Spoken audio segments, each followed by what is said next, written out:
অ' জিনজিনা জিনো ব'লক আজি আমি মাছ ভাত বনাম। এয়া মোৰ কাৰণে আছে ৰৌ মাছৰ পিচ, মোৰটো মানে ৰৌ মাছৰ। ইয়াত হৈ আছে আমাৰ চব্জি আৰু মই মাছ ফ্ৰাই কৰি অলৰেডি থৈ দিছোঁ। ব'লক ভিডিঅ'টো চাওঁ আৰু কি কেনেকৈ বনাইছোঁ চাওঁ আৰু। এয়া মাছ কাটি থোৱা আছে, বজাৰৰ পৰা আনিছোঁ একচুৱেলি 1 কেজি আছে পূৰা। এইটো ৰৌ মাছ এণ্ড এইটো এতিয়া ধুব লাগিব। ঐ কোনোবাই ধুই আন।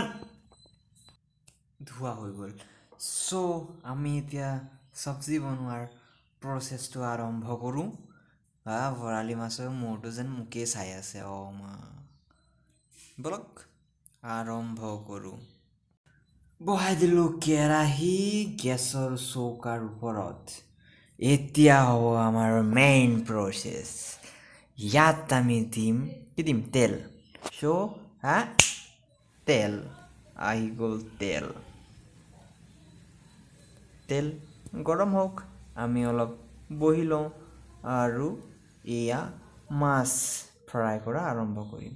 মানে চব শেষেই হৈ গ'ল, মোৰ 2টা আছে আৰু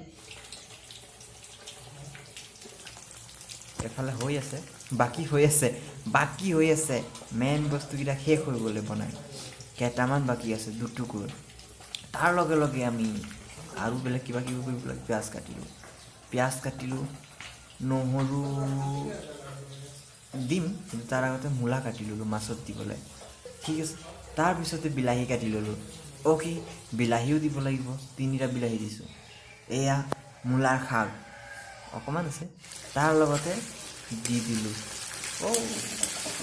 কৃষ্ণ হৰি, একেবাৰে বনোৱাটোৱে দেখাই দিলোঁ। এইটো পিঁয়াজ, নহৰু, বিলাহী চব দিয়া আছে আৰু কি লাগে, শাকো দিয়া আছে, জলকীয়াও দিয়া আছে। মাৰি আছোঁ অকণমান, মাৰি লওঁ। লাষ্টত চাব দেই কেনেকুৱা দিম। মা গো তুৰুলা অকণমান ফাষ্ট কৰি দিওঁ নেকি?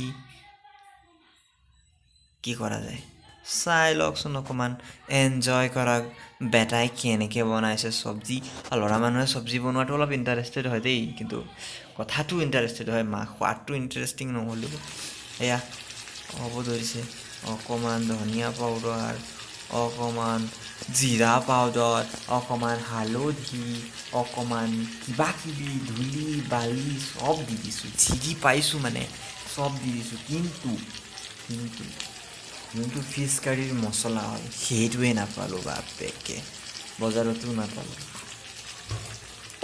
কি কৰা যায়, দিয়া হৈ গ'ল মছলা। তাৰপিছত এইটো দিব লাগিব। এতিয়া মেইন এইটো কি বুলি কয়, এইটো হেঁচা দি হৰি ৰাম, এইটোৱে সোৱাদ বেছি। থাককৈ ভাজি থাকিব যে।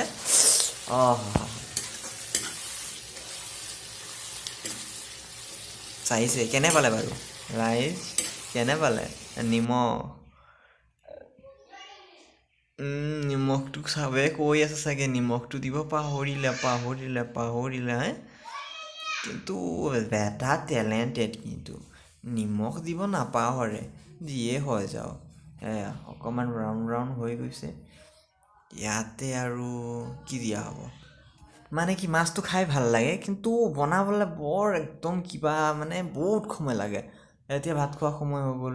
এইটো মূলাটো দি দিওঁ নেকি? মূলাটো দি দিওঁ। এণ্ড কি কৈ আছিলোঁ মই, যে মাছটো খাবলৈ বহুত ভাল লাগে কিন্তু বনাবলৈ এলাহ ডাঙৰ কথা। কষ্ট কৰিছোঁ আৰু বহুত। আপোনালোকেও কষ্ট কৰিব নালাগে বাৰু মোক হেল্প কৰিবলৈ।